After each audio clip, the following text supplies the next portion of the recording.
Back to news hour. తొలకరి పలకరించే సమయం ఆసన్నమవడంతో రైతులు ఖరీఫ్ కోసం సన్నద్దమవుతున్నారు. గతంలో ఖరీఫ్లో పూర్తి స్థాయిలో నీటిని ఇస్తామని తెలిపిన అధికారులు మధ్యలో చేతులెత్తేశారు. కాలువలు శిథిలావస్థలో ఉండడం, జంగిల్ క్లియర్ చేయకపోవడంతో ఈ ఖరీఫ్కు శ్రీకాకుళం జిల్లా తోటపల్లి కాలువకు నీరందిస్తారా లేదా అనేది ఇంకా తెలియక రైతులు అయోమయంలో ఉన్నారు. దీంతో రైతులు తీవ్ర ఆందోళన వ్యక్తం చేస్తున్నారు. తోటపల్లి కాలువల పరిస్థితిపై హెచ్ఎంటీవీ అందిస్తున్న ప్రత్యేక కథనం.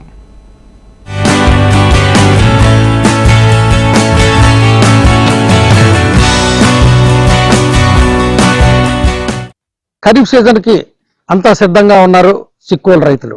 ఈ నేపథ్యంలో చూసుకునేసరికి ఈసారి వర్షాభావం తక్కువగా ఉన్న జలాశయాల్లో నిండుగా నీరు ఉండడంతో ఈసారి పంటలు ఎక్కువగా పండే అవకాశాలు ఉన్నాయని చెప్పి ఆశగా రైతన్న ఎదురు చూస్తున్నారు. కానీ కాలువలు స్థితి చూస్తే మాత్రం జంగిల్ క్లియరెన్స్ లేకన్నా చాలా కాలువలు పూడికలు కూడా తీయని స్థితిలో ఉన్నాయని మాత్రం తెలుస్తుంది. ఈ నేపథ్యంలో క్షేత్రస్థాయిలో తోటపల్లి రిజర్వాయర్కి సంబంధించిన కాలువలు స్థితి ఎలా ఉంది, అసలు క్షేత్రస్థాయిలో రైతులు ఏమనుకుంటున్నారు, రైతులకు ఏ విధంగా అండగా ఉంటామో అని అధికారులు ఎటువంటి భరోసా ఇస్తున్నారు అన్న అంశాన్ని ఒకసారి క్షేత్రస్థాయిలో తోటపల్లి కాలువకు సంబంధించిన రైతుల్ని ఒకసారి కలిసి వాళ్ళ మనోగతం తెలుసుకునే ప్రయత్నం చేద్దాం. శ్రీకాకుళం, విజయనగరం, మన్యం జిల్లాల కోసం నాగావళి నదిపై సర్దార్ గౌతు లచ్చన్న పేరుతో రిజర్వాయర్ను నిర్మించారు. ఈ రిజర్వాయర్ కుడి కాలువ ద్వారా ఉమ్మడి శ్రీకాకుళం జిల్లాలో రాజాం నియోజకవర్గం, ఎచ్చర్ల నియోజకవర్గాలలో మొత్తం 8 మండలాలకు సాగునీరు అందుతోంది. అయితే ఇది ఒకప్పటి పరిస్థితి. గత 5 సంవత్సరాలుగా నిర్వహణ సరిగ్గా లేక ఈ కాలువలో పూడిక పెరిగిపోయింది.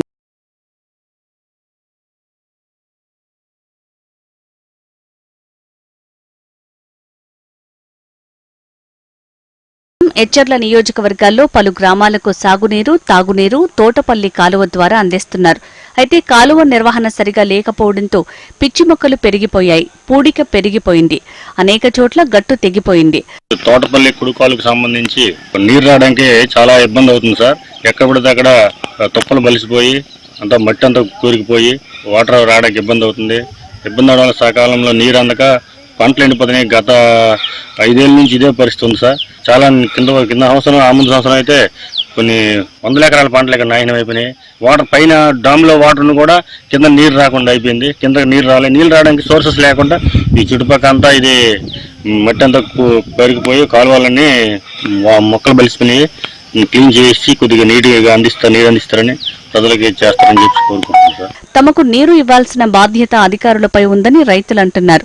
ఈ ప్రాజెక్టు కోసం మా భూములు ఇచ్చామని, ప్రస్తుతం ఉన్న భూముల ద్వారా వ్యవసాయం చేద్దామనుకున్నా సాగునీరు లేక ఇబ్బందులు పడుతున్నామని రైతులు అంటున్నారు. దాన్ని బట్టి మీరు మాకు వాటర్ వచ్చినట్టుగా చూపించాలి. మామూలు రైతులమంటే వాటర్ చాలా రోజుల నుంచి మాకు ఇబ్బందిగా ఉంది, మరి దారుణంగా ఉంది.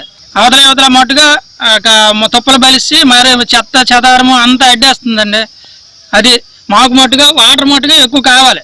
మెయిన్ కాలువ మెయింటెనెన్స్ చేస్తున్న డిఈ రామచంద్రరావు మాట్లాడుతూ, గత 5 సంవత్సరాల నుంచి కాలువల నిర్వహణ సరిగా లేనందున ఖరీఫ్ కు నీటిని అందించడం కష్టంగా ఉందంటున్నారు. ఈ కుడి కాలువ పనులు ఇంకా పూర్తి కానందున ఇది క్యాపిటల్ వర్క్ క్రిందనే కానీ ట్రీట్ చేసి ఇంతవరకు దీని క్రింద మెయింటెనెన్స్ గ్రాంట్ కానీ ఇంకెటువంటి ఇతర గ్రాంట్లు కానీ ఇవ్వటం జరగలేదు. దీనివల్ల గత 9 సంవత్సరాల్లో నీటి విడుదల చేయటం వలన వచ్చిన ఈ జంగిల్ కానీ పూడికలు కానీ తీయటం సాధ్యం కాలేదు. గ్రాంట్లు కూడా ఇవ్వలేదు. అయితే కాలువల్లో త్వరగా పూడికలు తీసి నీరందించాలని రైతులు డిమాండ్ చేస్తున్నారు. మంత్రి అచ్చెన్నాయుడు గారు ఈ వ్యవసాయ శాఖకే ఆయన మంత్రిగా ఉన్నారు కాబట్టి మా బాధను విని మాకు చక్కగా ఈ కాలువలకు నీరు వచ్చే విధంగా, జంగిల్ క్లియరెన్స్ చేసే విధంగా ఆయన చర్యలు తీసుకుంటారని చెప్పి ఆశగా ఎదురు చూస్తున్నారు. ఈ కథనాన్ని చూసైనా సరే అటు అధికారుల్లోని ఇటు పాలకుల్లోని చలనం వచ్చి ఈ రైతులకు అండగా ఉండి ఈ తోటపల్లికి సంబంధించిన ఉమ్మడి శ్రీకాకుళం జిల్లాకు వచ్చే ఈ కాలువలు జంగిల్ క్లియరెన్స్ చేసి నీరుని అందించే విధంగా చూస్తారని కోరుకుంటూ కెమెరామెన్ గోపితో వరప్రసాద్, హెచ్ఎంటీవీ, శ్రీకాకుళం జిల్లా.